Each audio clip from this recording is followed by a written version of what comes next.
देखिए निफ्टी के लिए मैं पहले तो लेवल्स बता देता हूँ, हालांकि लेवल्स को वो सिर्फ उनके लिए हैं जो एकदम ही कंपल्सिव हैं। ठीक है, पहले तो सपोर्ट 24,966 पर फ्राइडे का लो। अच्छा, अब वो आप कहेंगे यहाँ से तो सिर्फ 50 पॉइंट ही नीचे नहीं, लेकिन एक में ऐड करिए, अगर आप गिफ्ट निफ्टी 70 पॉइंट ऊपर खुलता है तो करीब 120 पॉइंट का एक कुशन हो गया। मुझे लग रहा है ये रिविजिट हो सकता है, और हो सकता है तोड़ भी दें इसको एक बार के लिए, क्योंकि मार्केट इस तरीके से बॉटम आउट नहीं होता कि बस वन फाइन डे मार्केट चलना शुरू कर देगा। उसके बाद बड़ा सपोर्ट है आपका 24,700 से 24,750 का, ये नहीं टूटना चाहिए, क्योंकि अगर ये टूटा तो बड़ी गिरावट आ सकती है। तो ये बड़ा सपोर्ट है। सपोज करिए रैली आई तो कहाँ पर वो रुकेगी? पहली रेजिस्टेंस आएगी आवरली चार्ट्स पर 25,200 से 25,250 पर, और उसके बाद बड़ी रेजिस्टेंस आएगी 25,450 से 25,500, जहाँ पर ऑप्शंस का भी सेलर प्लेस्ड है और जहाँ पर फ्राइडे का हाई भी है आपका। हाँ, 25,500 अगर क्रॉस हो गया तो फिर मार्केट फिर नहीं रुकेगा मार्केट। खैर वो उसमें भी बहुत टाइम है। देखिए पहली बात तो जल्दबाजी मत करिए कोई भी ट्रेडिंग पोजीशन बनाने से पहले निफ्टी में।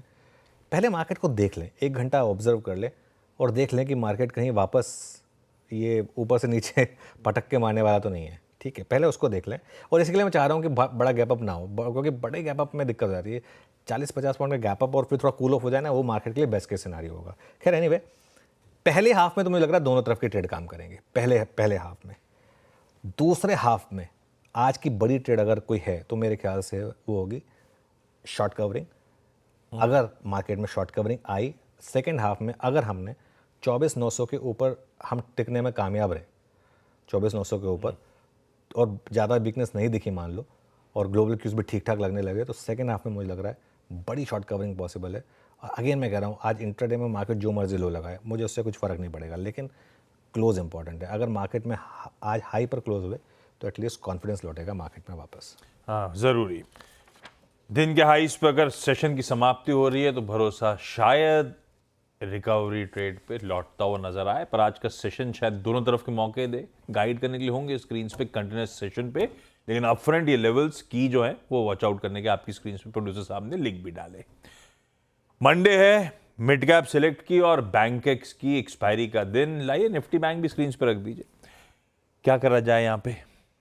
हाँ, बस कुछ ही दिन बाकी हैं डेली एक्सपायरी वाले। हाँ, आज सुबह मेंशन कर रहा था, उसके बाद सब खत्म हो जाएगा। उसके बाद सब खत्म हो पीएससी ने डिसाइड कर लिया है सेंसेक्स के साथ जा रहा है, ये भी शायद निफ्टी की, इनको निफ्टी बैंक के साथ चले जाना चाहिए। नहीं, ठीक है आशीष। हाँ, क्या होगा ना, आप एक हफ्ते निफ्टी के रख सकते हैं, एक हफ्ते बैंक निफ्टी के रख सकते हैं। देखिए मैं फोर्टनाइटली एनएससी को जितना मैं समझता हूँ ना, मेरे ख्याल से एक स्मार्ट डिसीजन ये होगा कि आप एक हफ्ते आप फोर्टनाइट, ये एक तरीके से फोर्टनाइटली एक्सपायरी हो जाएगी। एक हफ्ते निफ्टी, एक हफ्ते बैंक निफ्टी, और दो हफ्ते में बेसिकली मंथली एक्सपायरी होगी। बीएससी ने लेकिन फाइनल कॉल ले लिया, वो तो सेंसेक्स के साथ जा रहा है। हाँ ठीक है, वो उनके बैंकेक्स में उतने वॉल्यूम थे भी नहीं, सेंसेक्स में ज़्यादा वॉल्यूम थे तो इनके लिए वो सेंसेक्स से जा रहे हैं। एनएससी के केस में दिक्कत क्या है कि एनएससी निफ्टी और बैंक निफ्टी दोनों में इक्वल वॉल्यूम आते हैं उनके एनएससी के।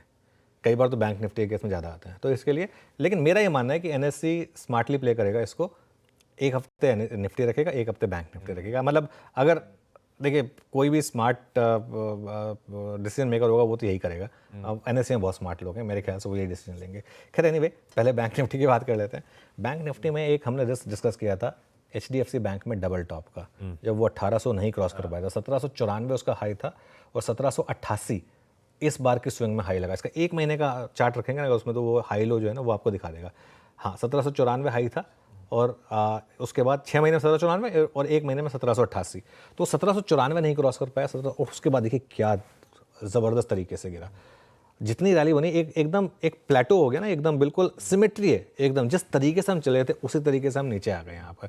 अब मुझे लग रहा है कि इसमें मोर और लेस बॉटम के काफ़ी करीब है, और बैंक निफ्टी भी मोर और लेस बॉटम के काफ़ी करीब है। उसका कारण पता है क्या है? पिछले आप 1 साल का ट्रेंड उठा कर देख लीजिए, बैंक निफ्टी ने 100 डे एक्सपोनेंशियल मूविंग एवरेज को नहीं ब्रीच किया है। ख़राब से ख़राब टाइम में, जब ख़राब क्वार्टरली अपडेट्स आ रहे थे, डिपॉजिट पर प्रेशर था, निम्स पर प्रेशर था, 100 डे एक्सपोनेंशियल मूविंग एवरेज को बैंक निफ्टी ने ब्रीच नहीं किया। ये देखिए, ये आपकी स्क्रीन पर ये जो लाइन दिख रही है ना, इसको देख लीजिए आप। हर बार 100 डे से बाउंस बैक दिखाया है बैंक निफ्टी ने, इवन इंक्लूडिंग वो इलेक्शन के रिजल्ट वाले दिन, उस दिन का लो भी 100 डे एक्सपोनेंशियल मूविंग एवरेज, उस दिन का क्लोज। तो उस हिसाब से current 100 day exponential moving average कहाँ पर प्लेस्ड है? 51,000 से 51,100। ये सिर्फ 400-500 पॉइंट मेरे ख्याल से क्लोज टू क्लोज बेसिस पे बात करता हूँ मैं। इंटरडे मार्केट कुछ भी कर लेता है कई बार। मेरे ख्याल से क्लोज टू क्लोज बेसिस में 400-500 पॉइंट से ज़्यादा की डाउन साइड नहीं है यहाँ से। और अगर 51,000 होल्ड हुआ तो मुझे लग रहा है कि शायद बॉटम बनेगा।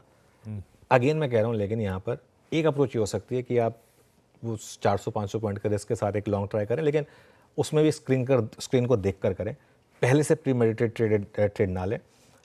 और अगर ये ट्रेड चला ना आशीष, तो मुझे लग रहा है एक बार के लिए आपको 52,500 तक ले जा सकता है। वहाँ पर क्या आपका 20 डे में तो 52,500 तक की एक रैली ओपन हुई है। अगर डाउन ट्रेंड में भी है तो एक बार मुझे लग रहा है कि नीचे से एक बार वापस 20 डे को टेस्ट करेगा, अगर गिरना होगा तो वहाँ से गिरेगा। तो 52,500 अगर क्रॉस होना शुरू हुआ तो बड़ी रैली होगी, लेकिन मुझे लग रहा है कि एक बार के लिए अगर 51,000 होल्ड हुआ ना तो एक लॉन्ग का अटेम्प्ट बनता है 51,000 के एक स्टॉप के साथ, और 52,500 52,600 तक के एटलीस्ट एक शॉर्ट टर्म स्विंग के लिए। बाकी जब स्क्रीन पर जो दिखेगा उसके हिसाब से एक व्यू लेंगे। बिल्कुल ठीक, बहुत बढ़िया। ये है निफ्टी